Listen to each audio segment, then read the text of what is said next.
السلام علیکم دوستوں، میرا نام ہے شہریار اور آپ دیکھ رہے ہیں شہری ٹی وی۔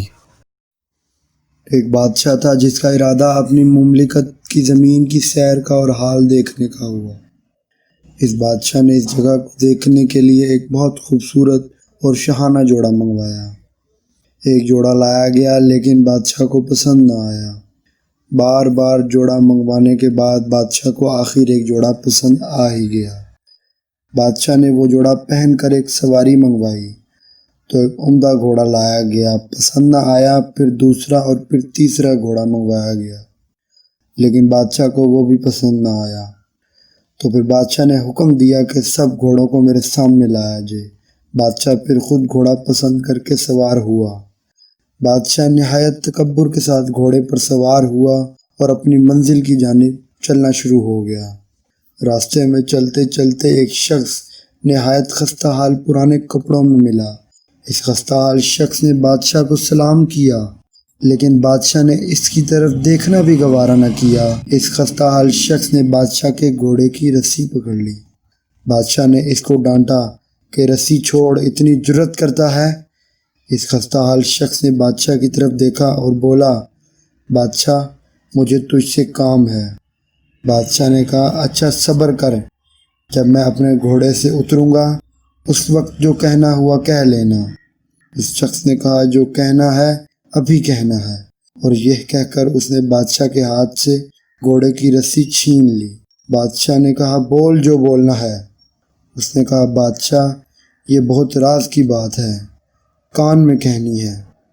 بادشاہ نے کان اس کے قریب کیا تو اس نے کہا، میں ملک الموت ہوں، موت کا فرشتہ ہوں اور تیری جان لینے آیا ہوں۔ یہ سن کر بادشاہ کے چہرے کے رنگ اڑ گئے اور زبان لڑکھڑا گئی۔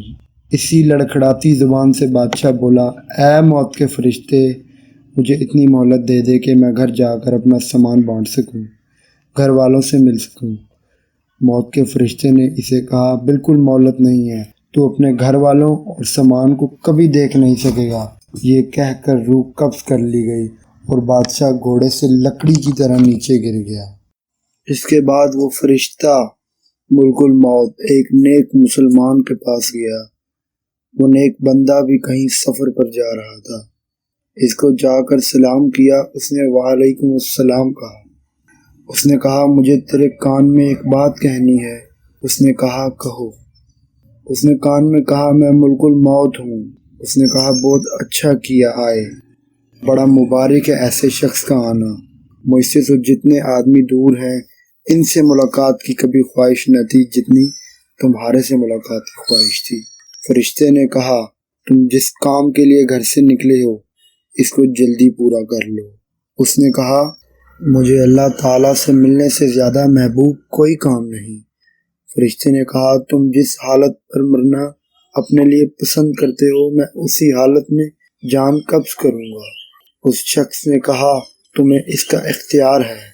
فرشتے نے کہا، مجھے یہی حکم دیا گیا ہے کہ تمہاری خوشی سے تمہاری روح قبض کی جائے۔ اس شخص نے کہا، اچھا تو مجھے وضو کر کے نماز پڑھنے دو، اور جب میں سجدے میں جاؤں تو میری روح قبض کر لینا۔ چنانچہ اس نے نماز شروع کی اور سجدے میں اس کی روح قبض کر لی گئی۔ دوستو، اگر آپ کو میری یہ ویڈیو پسند آئی ہے تو میرے چینل کو لائک اور سبسکرائب کر دیں۔ ملتے ہیں ایک اور اگلی نئی ویڈیو کے ساتھ۔ اللہ حافظ۔